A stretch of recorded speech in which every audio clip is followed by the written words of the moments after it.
Chemical weapons in World War I. The use of toxic chemicals as weapons dates back thousands of years, but the first large scale use of chemical weapons was during World War I.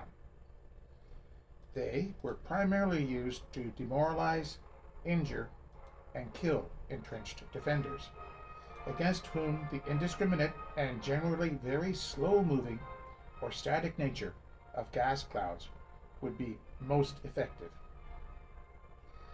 The types of weapons employed ranged from disabling chemicals such as tear gas to lethal agents like phosgene, chlorine, and mustard gas. This chemical warfare was a major component of the First Global War and First Total War of the 20th century. The killing capacity of gas was limited, with about 90,000 fatalities from a total of 1.3 million casualties caused by gas attacks. Gas was unlike most other weapons of the period because it was possible to develop countermeasures, such as gas masks.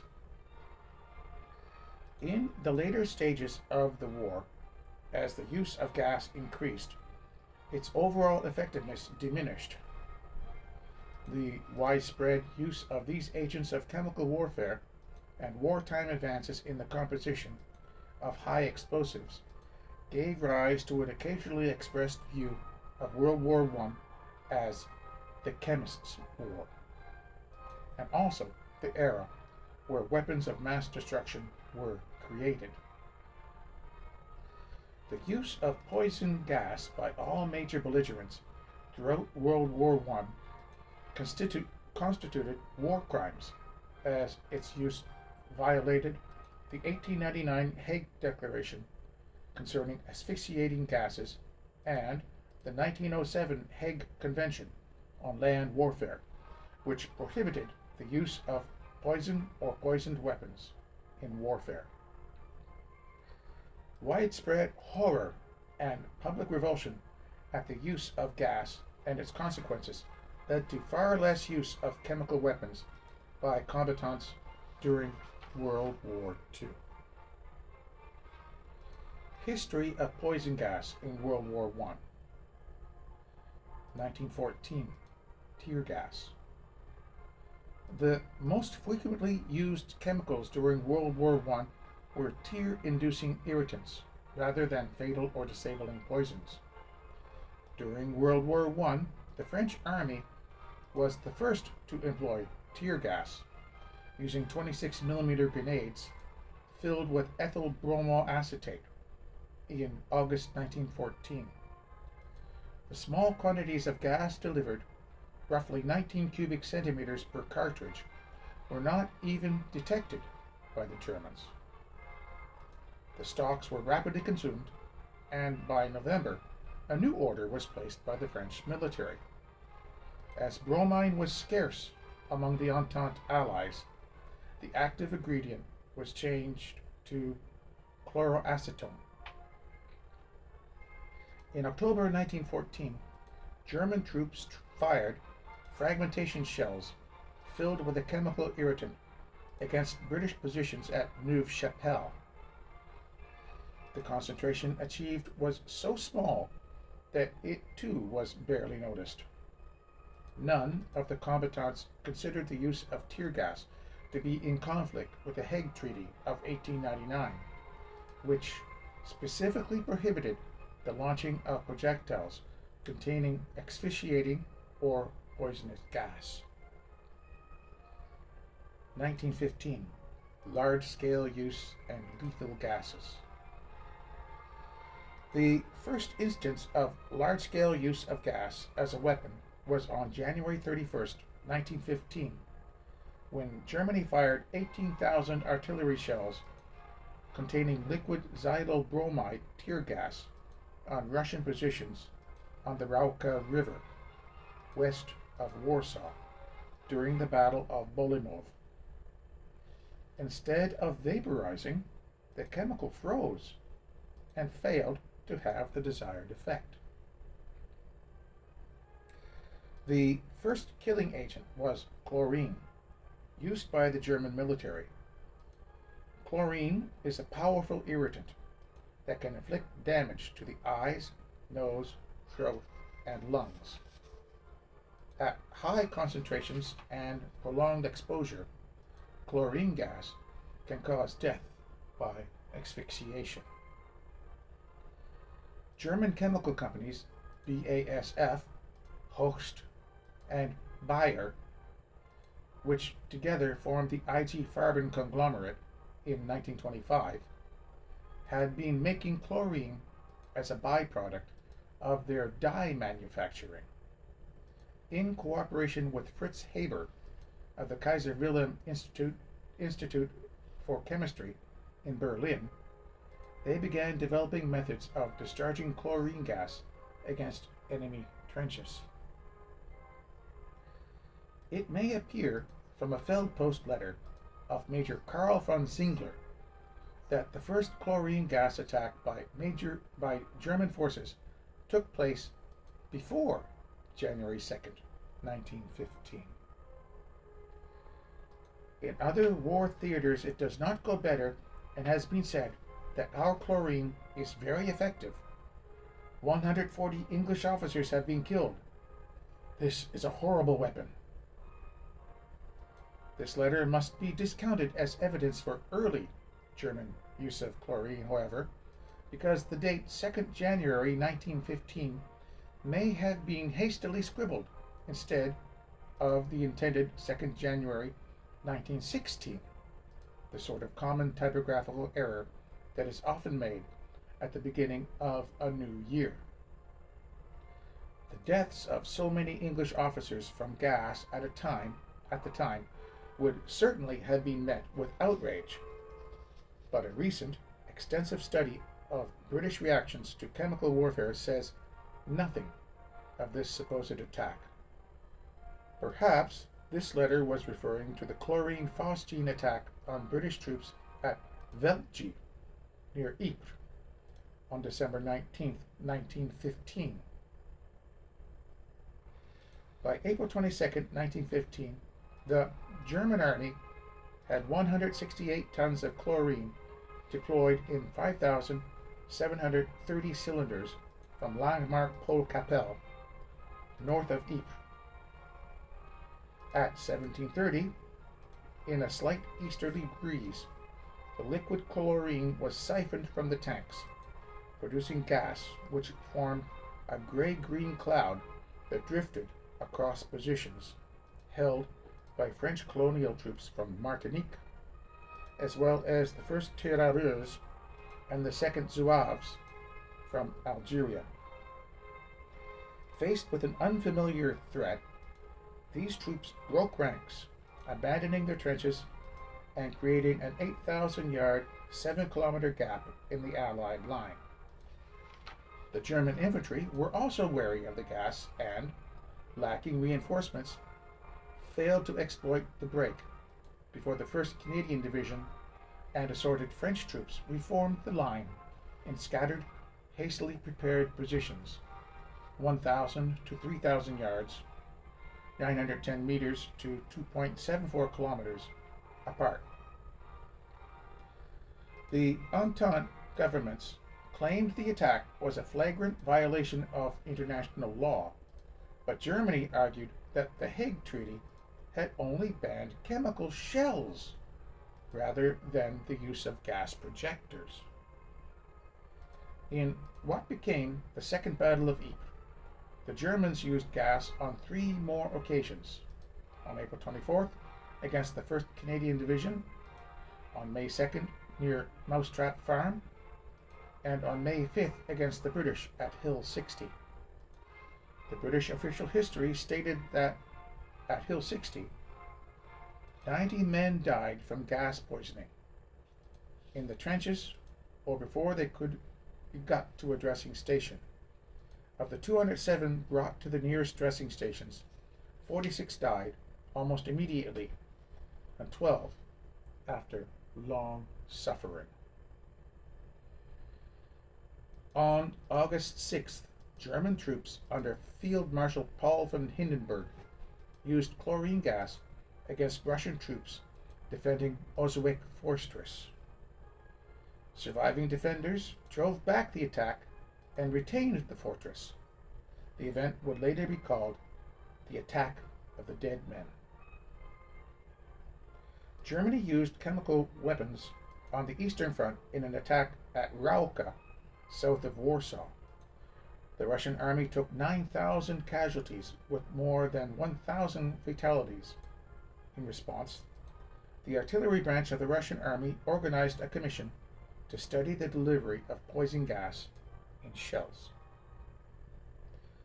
It quickly became evident that the men who stayed in their places suffered less than those who ran away, as any movement worsened the effects of the gas, and those who stood up on the fire step suffered less. Indeed, they often escaped any serious effects than those who lay down or sat at the bottom of a trench. Men who stood on the parapet suffered least, as the gas was denser near the ground.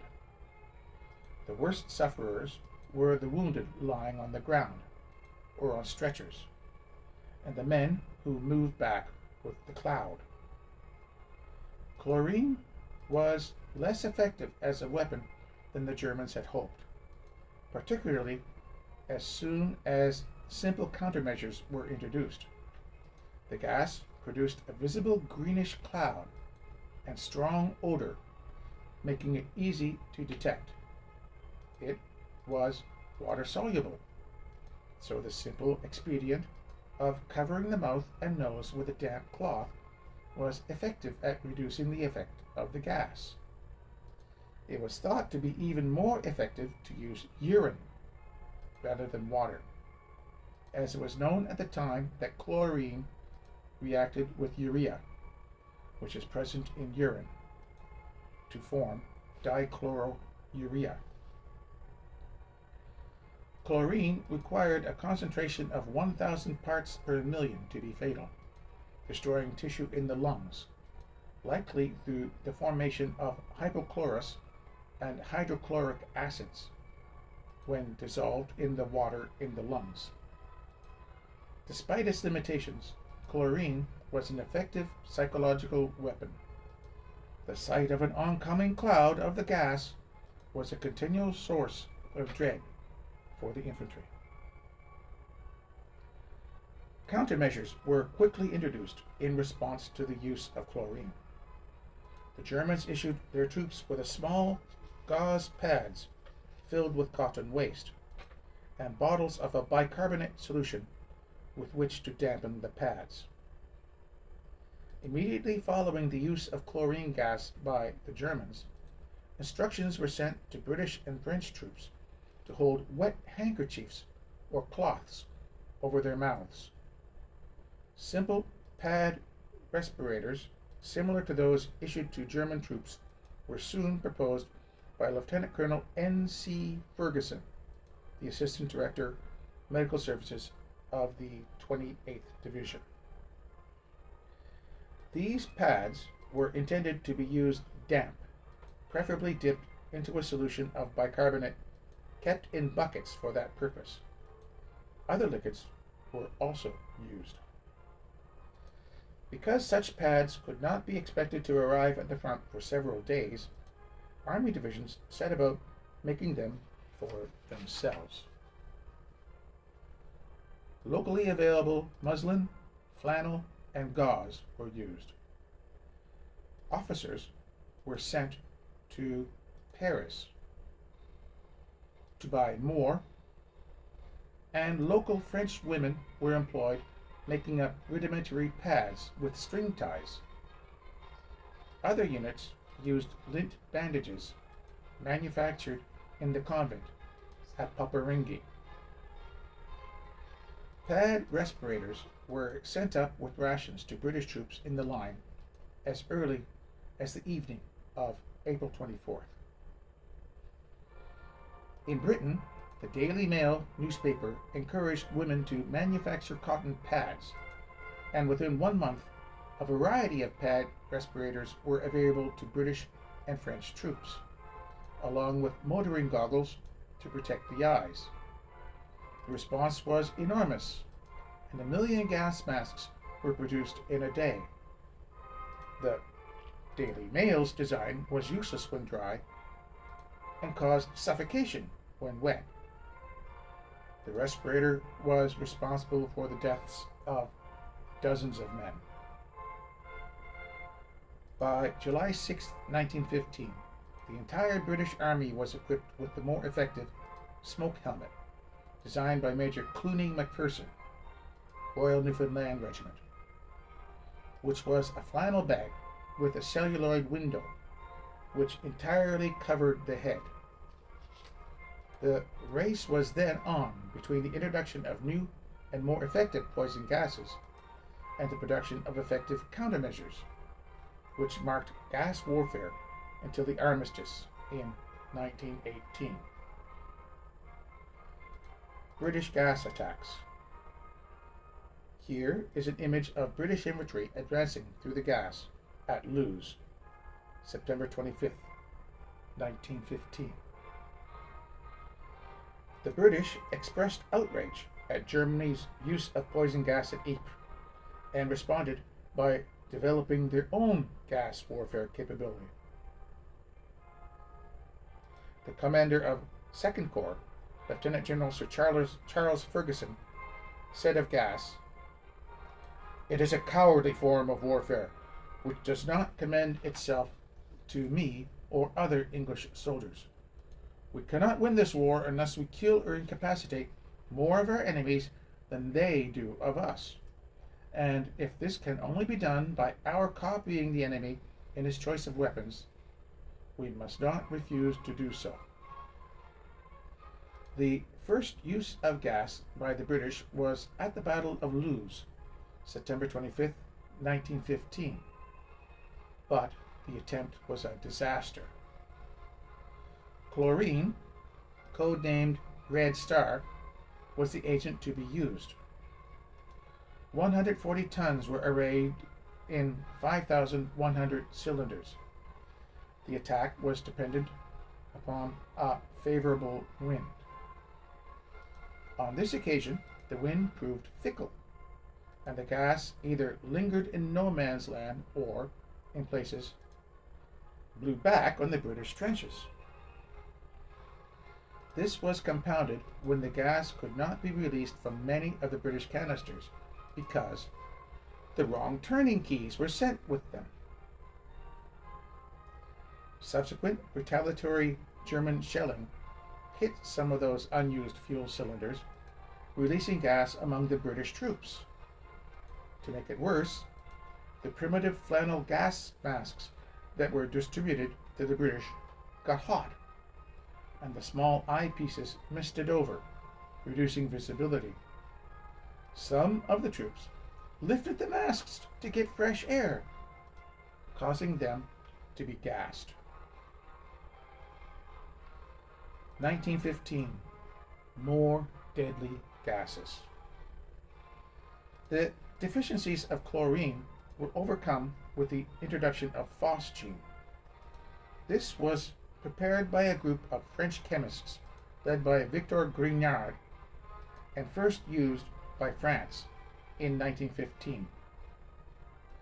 Colorless and having an odor likened to moldy hay, phosgene was difficult to detect, making it a more effective weapon.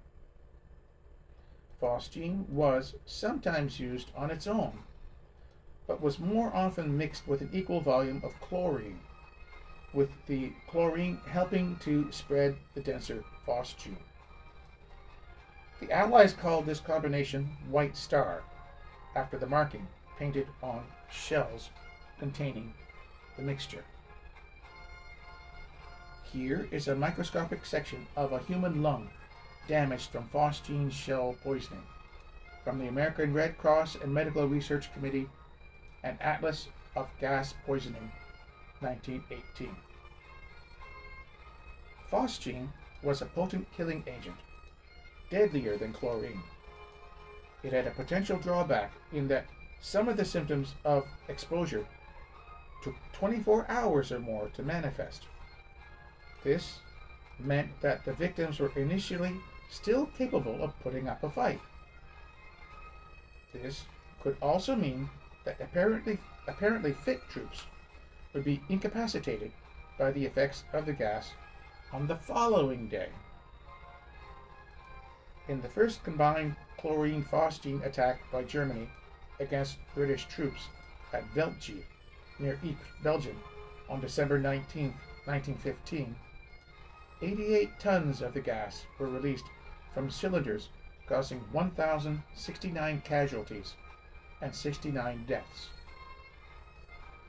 The British P-gas helmet, issued at the time, was impregnated with sodium phenolate and partially effective against phosgene. The modified pH gas helmet, which was impregnated with phenate hexamine and hexamethylene tetramine, urotropine, a mix with urine, to improve the protection against phosgene, was issued in January 1916. Around 36,600 tons of phosgene were manufactured during the war, out of a total of 190,000 tons for all chemical weapons, making it second only to chlorine at 93,800 tons in the quantity manufactured. Here is the breakdown of the amounts of phosgene that were manufactured during the war. Germany, 18,100 tons. France, 15,700 tons. United Kingdom, 1,400 tons, and also used French stocks. United States, 1,400 tons, and also used French stocks. Phosgene was never as notorious in public consciousness as mustard gas, but it killed far more people. Phosgene caused about 85% of the deaths caused by chemical weapons during World War I. 1916, Austrian use. On June 29, 1916, Austrian forces attacked the Royal Italian Army's lines on Monte San Michel with a mix of phosgene and chlorine gas. Thousands of Italian soldiers died on this first chemical weapons attack on the Italian front. 1917, mustard gas. The most widely reported chemical agent of the First World War was mustard gas. It is a volatile, oily liquid. It was introduced as a vesicant by Germany in July 1917, prior to the Third Battle of Ypres. The Germans marked their shells yellow for mustard gas and green for chlorine and phosgene. Because of this, they called the new gas Yellow Cross. It was known to the British as HS, Hun stuff, and the French called it Yperite, named after Ypres. Here is a microscopic section of human lung damaged from mustard gas poisoning from the American Red Cross and Medical Research Committee, an Atlas of Gas Poisoning, 1918. Here is a Canadian soldier with mustard gas burns, 1917-1918. Mustard gas is not an effective killing agent, though in high enough doses it is fatal. It can be used to harass and disable the enemy and pollute the battlefield. Delivered in artillery shells, mustard gas was heavier than air, and it settled to the ground as an oily liquid. Once in the soil, mustard gas remained active for several days, weeks, or even months, depending on the weather conditions. The skin of victims of mustard gas blistered, Their eyes became very sore, and they began to vomit. Mustard gas caused internal and external bleeding and attacked the bronchial tubes, stripping off the mucous membrane. This was extremely painful. Fatally injured victims sometimes took 4 or 5 weeks to die of mustard gas exposure. One nurse, Vera Britton, wrote, I wish those people who talk about going on with this war, whatever it cost, could see the soldiers suffering from mustard gas poisoning.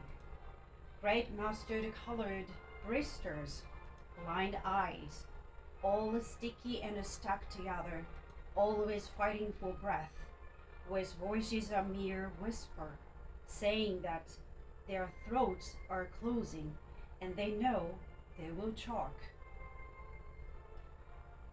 The polluting nature of mustard gas meant that it was not always suitable for supporting an attack, as the assaulting infantry would be exposed to the gas as they advanced.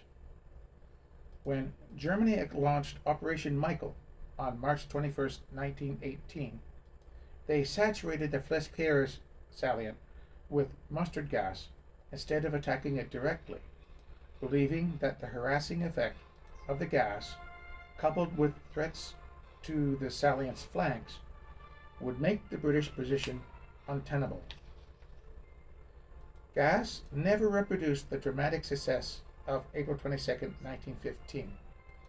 It became a standard weapon which, combined with conventional artillery, was used to support most attacks in the later stages of the war. Gas was employed primarily on the Western Front.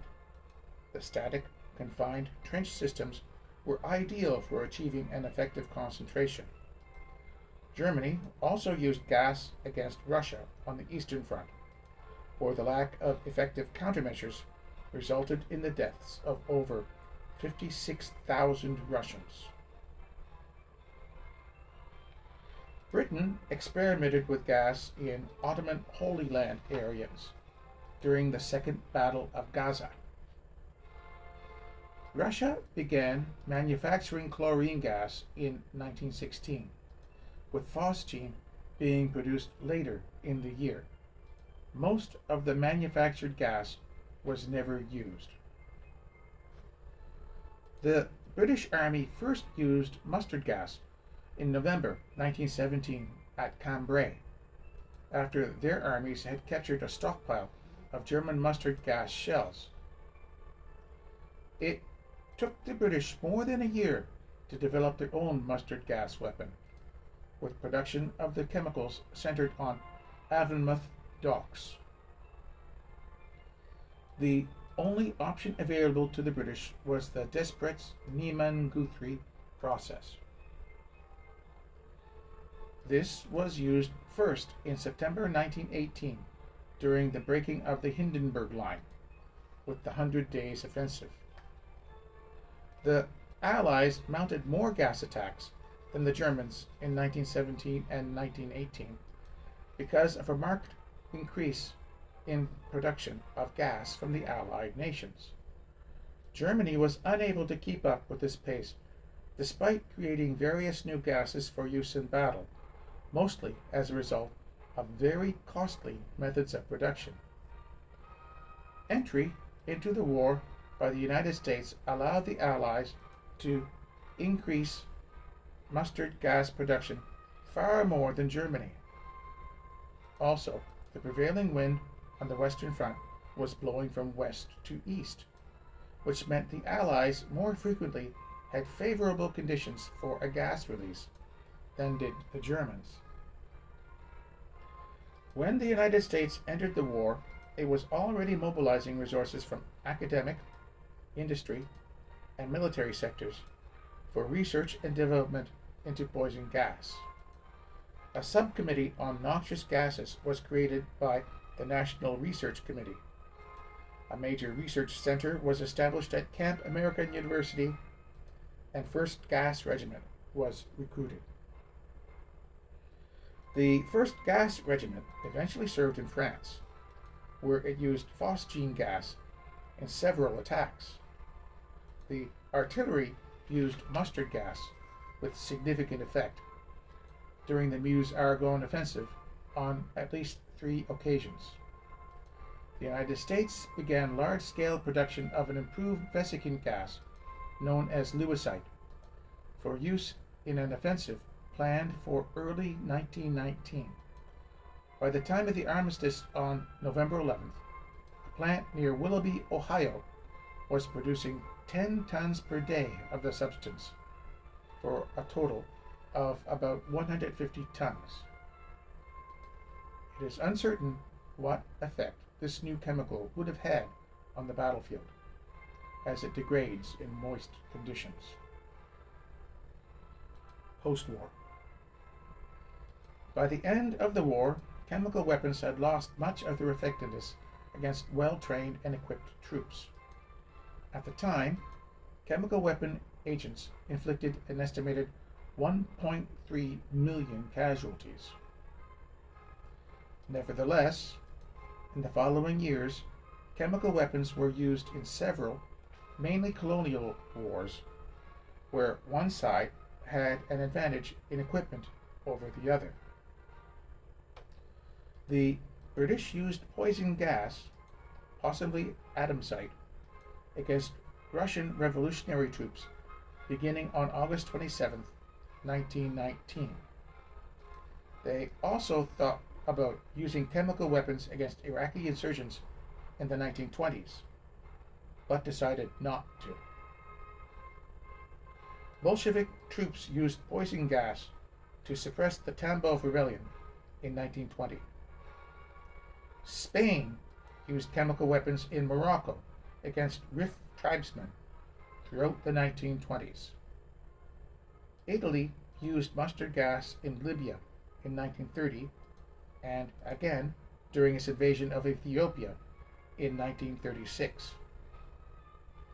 In 1925, a Chinese warlord, Zhang Zuolin, contracted a German company to build him a mustard gas plant in Shenyang, which was completed in 1927. Public opinion had by then turned against the use of such weapons, which led to the Geneva Protocol. This was an updated and extensive prohibition of poison weapons. The protocol, which was signed by most First World War combatant nation representatives in 1925, bans the use, but not the stockpiling, of lethal gas and bacteriological weapons. Most countries that signed the documents ratified the protocol within about 5 years. A few took much longer. Brazil, Japan, Uruguay, and the United States did not do so until the 1970s. Nicaragua ratified it in 1990. The signatory nations agreed not to use poison gas in the future, stating,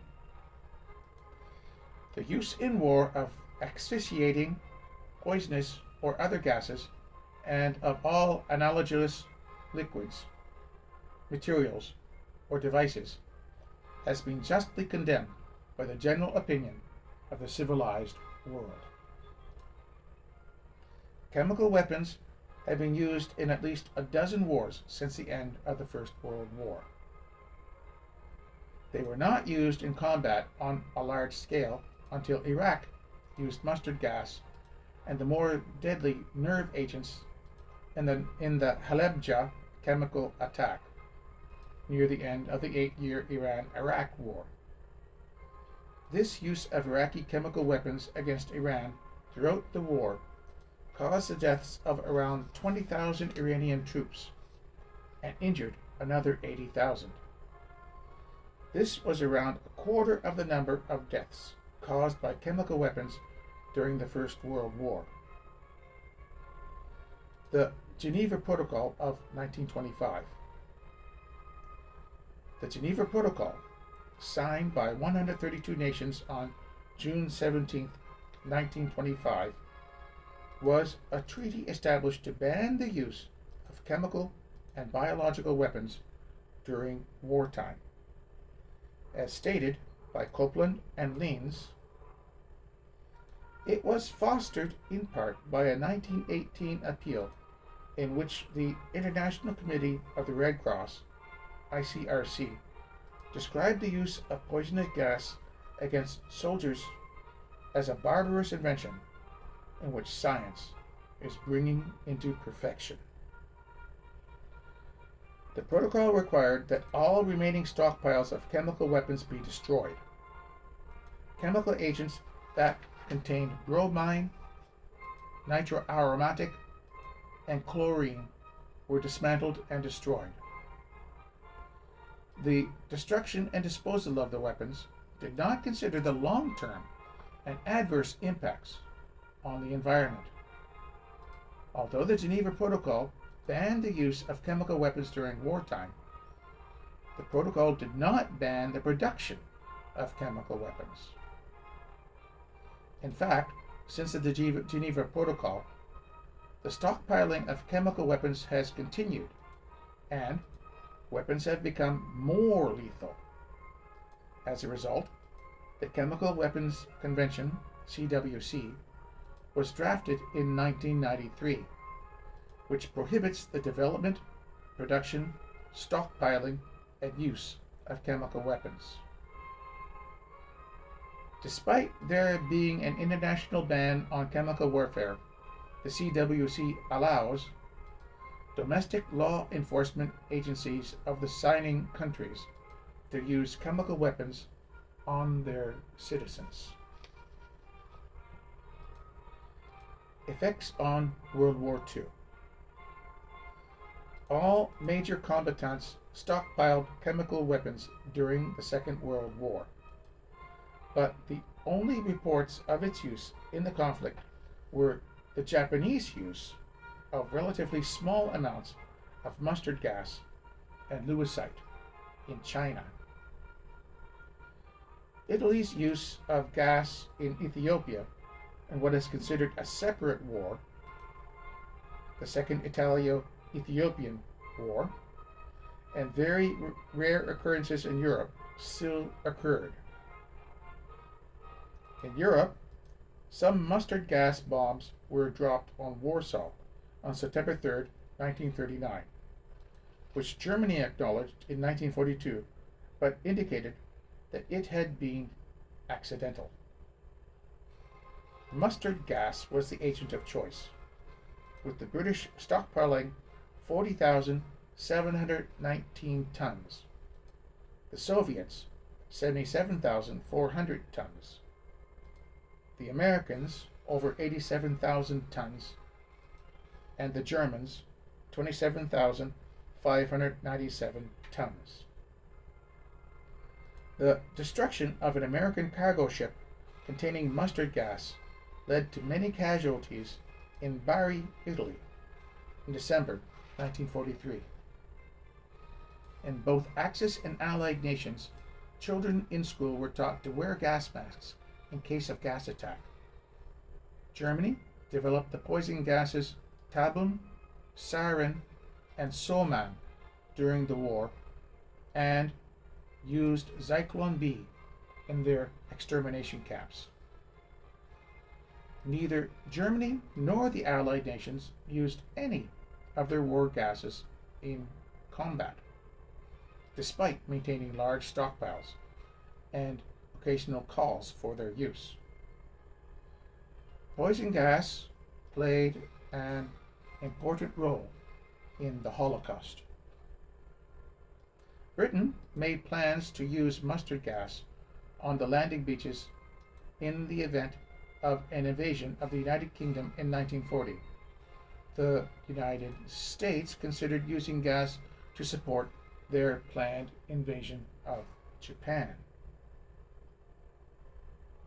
After World War II, at the beginning of the Cold War, weapons of mass destruction were defined as the following three categories. 1. Nuclear. 2. Biological. 3. Chemical. Saddam Hussein had used chemical weapons before the Gulf War against Iran and the Kurds. Following that war, Saddam continued to use chemical weapons against the Kurds and the Marsh Arabs, in total violation of the agreement at the end of that war. He also continued to try to gain nuclear weapon capabilities, as the Valerie Plame scandal proves. Valerie Plame was the lead CIA agent in Nigeria. Saddam had made a deal with the Nigerians to buy tons of yellowcake uranium. Iraq had no functioning nuclear reactors then, so it was obviously for nuclear weapons. Valerie Plame, either through incompetence or ignorance or corruption, allowed the sale and shipment to occur. This shipment, tons of yellowcake uranium, were found in Iraq shortly after the fall of Baghdad in the Iraq War. The stuff was then quietly shipped to Canada, while mainstream media chose to severely underreport what happened. Along with this stuff, hidden stockpiles of chemical weapons ammunition were found, although it is presumed that far more chemical weapons were buried in the deserts before they could be found by Western inspectors. The chemical weapon lab trucks were also found, abandoned in the desert near Syria. The equipment was stripped from the trucks, but chemical analysis identified that they were the chemical weapon labs that were part of the reasons for the war. Obviously, Saddam did have WMDs, especially chemical weapons. Casualties from chemical weapons in World War I. The contribution of gas weapons to the total casualty figures was relatively minor. British figures, which were accurately maintained from 1916, recorded that 3% of gas casualties were fatal, 2% were permanently invalid, and 70% were fit for duty again within 6 weeks. Hervey Allen, in his book Toward the Flame, 1934, said, "It was remarked as a joke that if someone yelled, 'Gas!' everyone in France would put on a mask. Gas shock was as frequent as shell shock." Here is John Singer Sargent's 1918 painting, Gassed. Wilfred Owen wrote in Dulce et Decorum Est, 1917, "Gas, gas, quick, boys!" An ecstasy of fumbling, fitting the clumsy helmets just in time. But someone still was yelling out and stumbling, and floundering like a man in fire or lime. Dim through the misty panes and thick green light, as under a green sea I saw him drowning. In all my dreams, before my helpless sight, he plunges at me, guttering, choking, drowning. Death by gas was often slow and painful, according to Dennis Winter in his book Death's Men, 1978. A fatal dose of phosgene eventually led to shallow breathing and retching, pulse up to 120, an ashen face, and discharge of 4 points or 2 liters of yellowed liquid from the lungs each hour for the 48 of the drowning spasms. Here is the pallid type of asphyxia from phosgene poisoning with circulatory failure. American Red Cross and Medical Research Committee and Atlas of Gas Poisoning, 1918. A common fate of those exposed to gas was blindness, chlorine gas or mustard gas being the main causes. One of the most famous First World War paintings, Gassed, by John Singer Sargent, captures such a scene of mustard gas casualties when he witnessed at a dressing station at Le Bac du Sud, near Arras, in July 1918. The gases used during that battle, tear gas, caused temporary blindness and or a painful stinging in the eyes. These bandages were normally water-soaked to provide a rudimentary form of pain relief to the eyes of casualties before they reached more organized medical help. The proportion of mustard gas casualties to total casualties was low. 2% of mustard gas casualties died, and many of these succumbed to secondary infections rather than the gas itself. Once it was introduced at the Third Battle of Ypres, mustard gas produced 90% of all British gas casualties and 14% of battle casualties of any type. Mustard gas was a source of extreme dread. Lord Moran, who had been a medical officer during the war, in his book The Anatomy of Courage, 1945, wrote, "After July 1917, gas partly usurped the role of high explosive in bringing to head a natural unfitness for war. The gassed men were an expression of trench fatigue, a menace when the manhood of the nation had been picked over. Mustard gas did not need to be inhaled to be effective. Any contact with skin was sufficient. Exposure to a tiny bit was enough to cause massive blisters. Higher concentrations could burn flesh to the bone. It was particularly effective against the soft skin of the eyes, nose, armpits, and groin, since it dissolved in the natural moisture of these areas. Typical exposure would result in swelling of the conjunctiva and eyelids, forcing them closed and rendering the victim temporarily blind. Where it contacted the skin, moist red patches would immediately appear, which after 24 hours would have formed into blisters.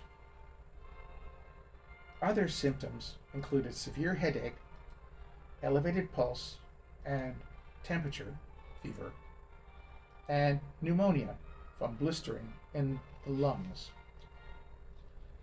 Many of those who survived a gas attack were scarred for life. Respiratory disease and failing eyesight were common post-war afflictions. Of the Canadians who, without any effective protection, had withstood the first chlorine attacks during Second Ypres, 60% of the casualties had to be repatriated, and half of these were still unfit by the end of the war, over 3 years later. Many of those who were fairly soon recorded as fit for service were left with scar tissue in their lungs. This tissue was susceptible to tuberculosis attack. It was from this that many of the 1918 casualties died around the time of the Second World War, shortly before sulfur drugs became widely available for its treatment. British casualties. A British nurse treating mustard gas cases recorded, "They cannot be damaged or touched. We cover them with a tent of propped up sheets. Gas burn must be agonizing because usually the other cases do not complain even with the worst wounds, but gas cases are invaluably beyond endurance, and they cannot help crying out." A post-mortem account from the British official medical history records one of the British casualties, Case 4, aged 39 years, gassed, 29th July 1917. Admitted to casualty clearing station the same day. Died about 10 days later. Brownish pigmentation present over large surfaces of the body. A white ring of skin where the wristwatch was. Marked superficial burning of the face and scrotum. The larynx much congested. The whole of the trachea was covered by a yellow membrane. The bronchi contained abundant gas. The lungs fairly voluminous. The right lung showing extensive collapse at the base. Liver congested and fatty. Stomach showed numerous submucous hemorrhages. The brain substance was unduly wet and very congested. Civilian casualties. The distribution of gas cloud casualties was not limited to the front. Nearby towns were at risk from winds blowing the poison gases through. Civilians rarely had a warning system to alert their neighbors of the danger, and often did not have access to effective gas masks. When the gas came to the towns, it could easily get into houses through open windows and doors. An estimated 100,000 to 260,000 civilian casualties were caused by chemical weapons during the conflict, and tens of thousands, along with military personnel, died from scarring of the lungs, skin damage, and cerebral damage in the years after the conflict ended. Many commanders on both sides knew that such weapons would cause major harm to civilians, as wind would blow poison gases into nearby civilian towns, but nevertheless continued to use them throughout the war. British Field Marshal Sir Douglas Haig wrote in his diary, "My officers and I were aware that such weapons would cause harm to women and children living in nearby towns, as strong winds were common on the battlefront. However, because the weapon was to be directed against the enemy, none of us were overly concerned at all." Countermeasures.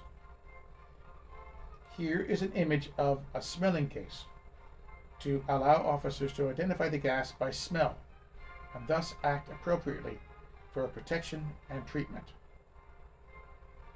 None of the First World War's combatants were prepared for the introduction of poison gas as a weapon. Once gas was introduced, development of gas protection began, and the process continued for much of the war, producing a series of increasingly effective gas masks. Even at Second Ypres, Germany, still unsure of the weapon's effectiveness, only issued breathing masks to the engineers handling the gas. At Ypres, a Canadian medical officer, who was also a chemist, quickly identified the gas as chlorine and recommended that the troops urinate on a cloth and hold it over their mouth and nose. The first official equipment issued was similarly crude.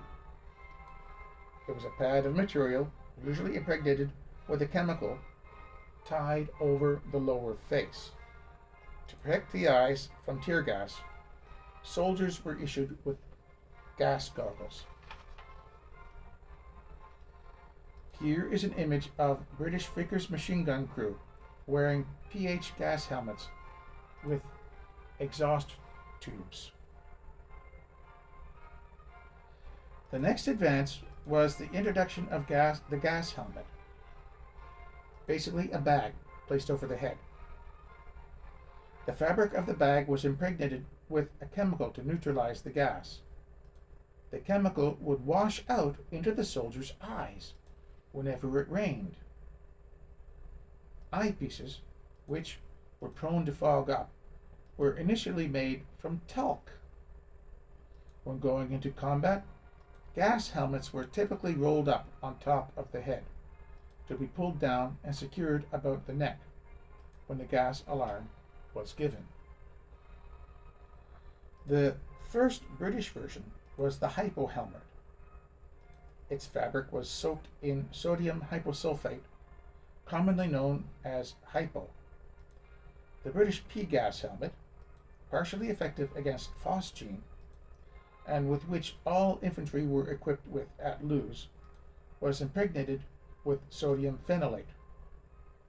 A mouthpiece was added through which the wearer would breathe out to prevent carbon dioxide buildup.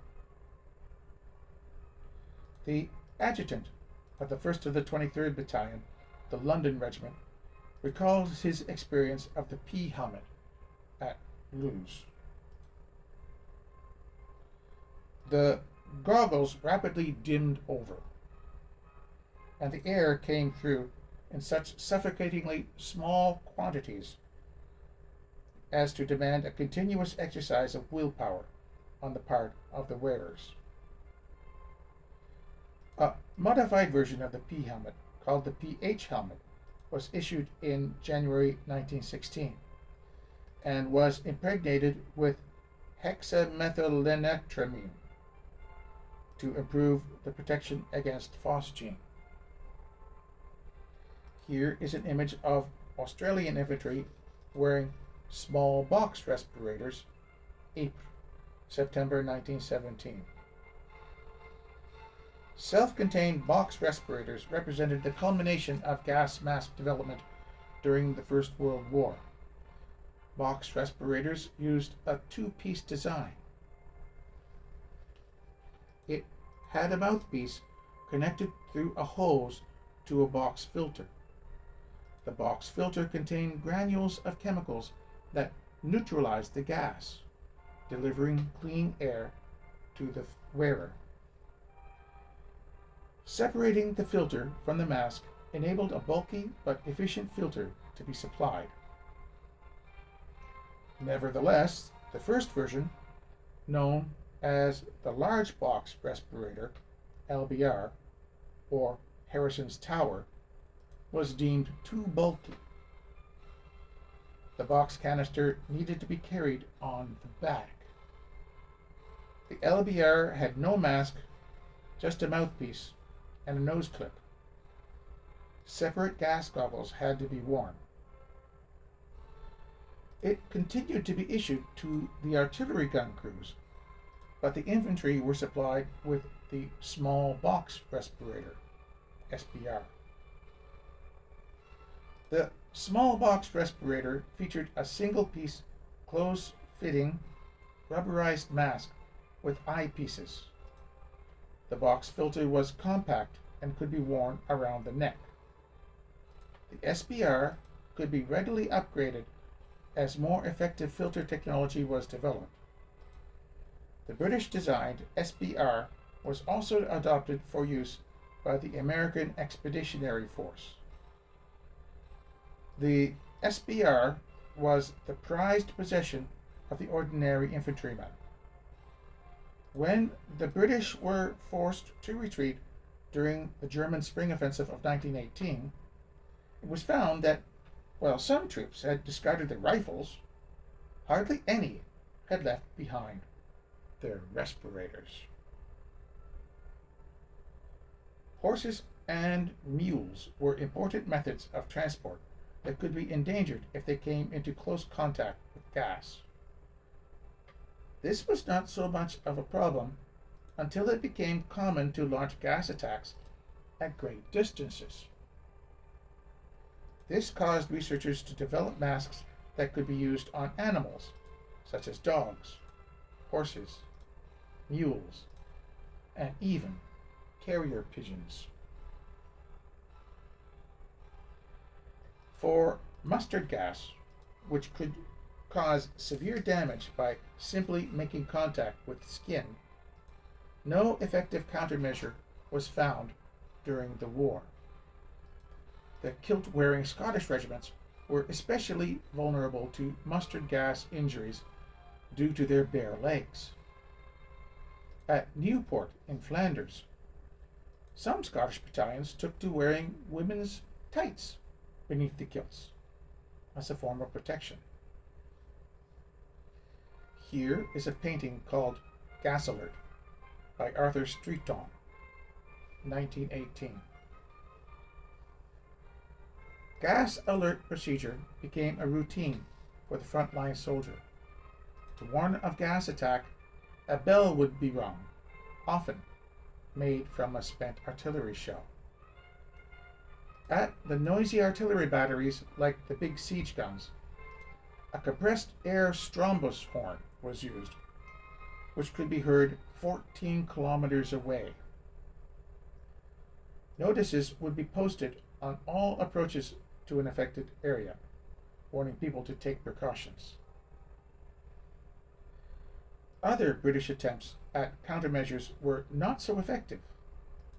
An early plan was to use 100,000 fans to disperse the gas. Burning coal or carborundum dust was tried. A proposal was made to equip frontline sentries with diving helmets, air being pumped to them through a 30-meter hose. The effectiveness of all countermeasures is apparent.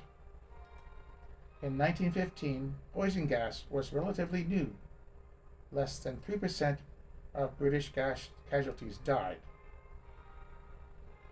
In 1916, the proportion of fatalities jumped to 17%. By 1918, the figure was back below 3%, though the total number of British gas casualties was now 9 times the 1915 levels.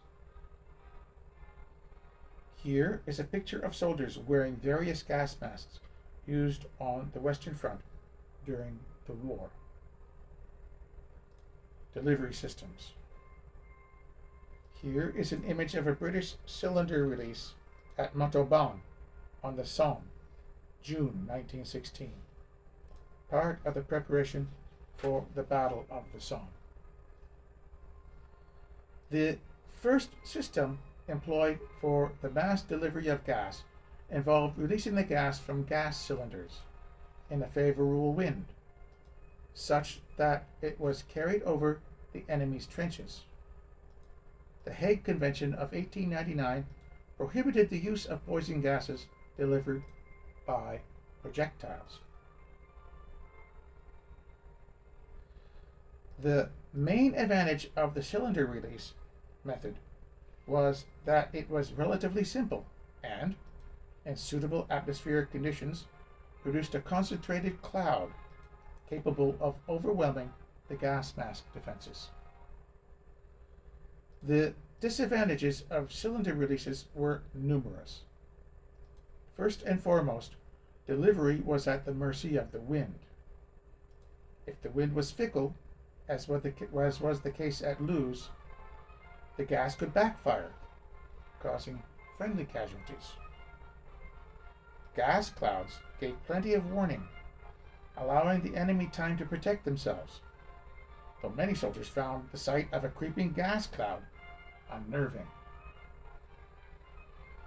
Gas clouds had limited penetration, only capable of affecting the front line trenches before dissipating. Finally, the cylinders had to be emplaced at the very front of the trench system so that the gas was released directly over no man's land. This meant that the cylinders had to be manhandled through communication trenches, often clogged and sodden, and stored at the front, where there was always the risk that cylinders would be prematurely breached during a bombardment. A leaking cylinder could issue a telltale wisp of gas that, if spotted, would be sure to attract more shell fire. Here is an image of a German gas attack on the Eastern Front. A British chlorine cylinder, known as an Uja, weighed 190 pounds or 86 kilograms, 60 pounds, or 27 kilograms, of it was chlorine gas and required 2 men to carry. Phosgene gas was introduced later in a cylinder known as a mouse that weighed 50 pounds, or 23 kilograms. Delivering gas through artillery shells overcame many of the risks of dealing with gas in cylinders. The Germans, for example, used 5.9-inch 150mm artillery shells. Gas shells were independent of the wind and increased the effective range of gas, making anywhere within reach of the guns vulnerable.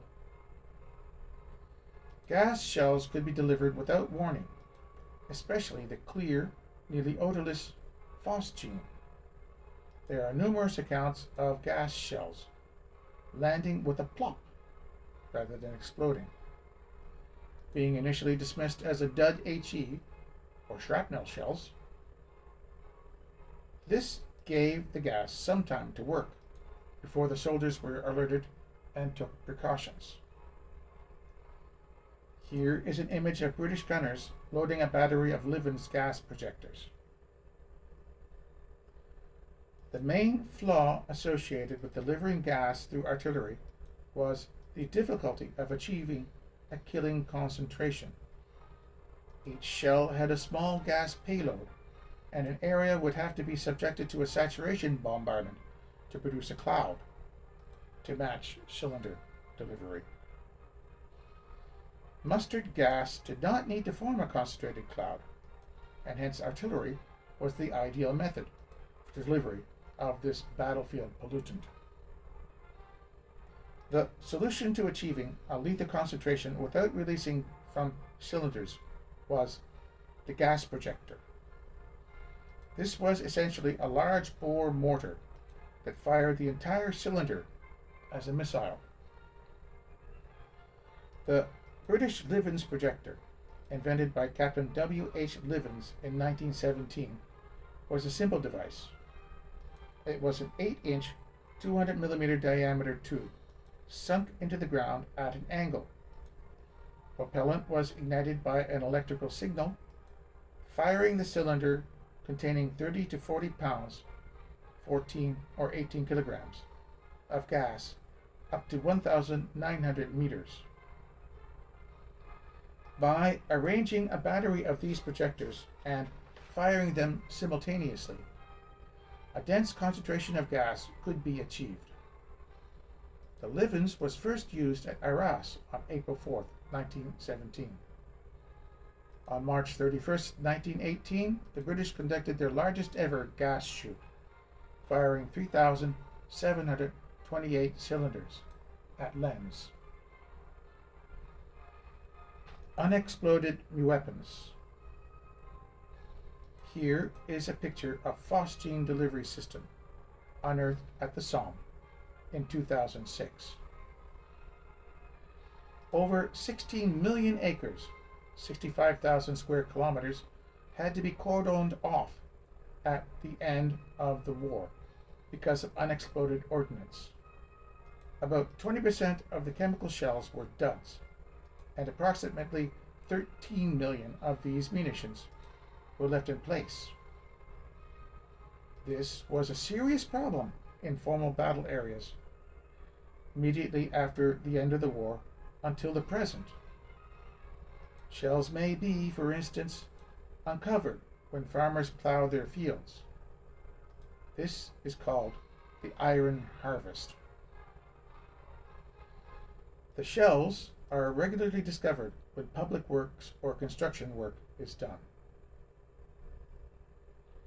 Another difficulty is the current stringency of environmental legislation.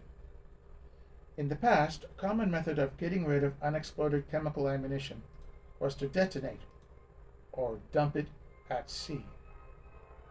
This is currently prohibited in most countries. The problems are especially acute in some northern regions of France.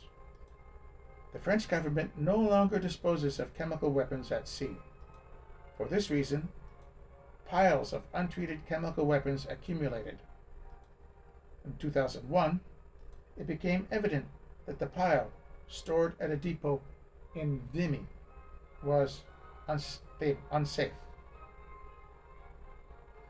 The inhabitants of the neighboring town were evacuated, and the pile moved, using refrigerated trucks and under heavy guard, to a military camp in Sweeps. The capacity of the plant is meant to be 25 tons per year for storage, extended to 80 tons at the beginning for a lifetime of 30 years. Then another solution will need to be decided. Germany has to deal with unexploded ammunition and polluted lands resulting from the explosion of an ammunition train in 1919. Aside from unexploded shells, there have been claims that poison residues have remained in the local environment for an extended period, though this is unconfirmed. Well-known but unverified stories claim that as late as the 1960s, trees in the area retained enough mustard gas residue to injure farmers or construction workers who were clearing those trees. Disposal methods of chemical weapons. After World War I, the United States, Germany, the United Kingdom, and other nations had stockpiles of unfired weapons. It has been estimated that 125 million tons of toxic gases were used to manufacture bombs, grenades, and shells. The remaining weapons were destroyed, dismantled, and disposed of in oceans and seas. It was believed that the chemicals would be diluted when disposed of in the ocean, and therefore ocean dumping was a safe and convenient practice. Hundreds of thousands of tons of chemical agents, such as sulfur mustard, cyanogen chloride, and arsine oil, were disposed of at sea. Chemical weapons have since washed up on shorelines and be found by fishermen, causing injuries and, in some cases, death. Other disposal methods included land burials and incineration. After World War I, chemical shells made up 30% of French and German ammunition supplies, 25% British, and 20% American. Weapons that contain chemicals such as bromine, chlorine, and nitroaromatic were burned. The thermal destruction of chemical weapons negatively impacted the ecological environment of disposal sites. For example, in Verdun, France, the thermal destruction of weapons resulted in severe metal contamination of upper 4 to 10 centimeters of topsoil at the Place Agasse disposal site. Here is a chart listing gases used in World War I.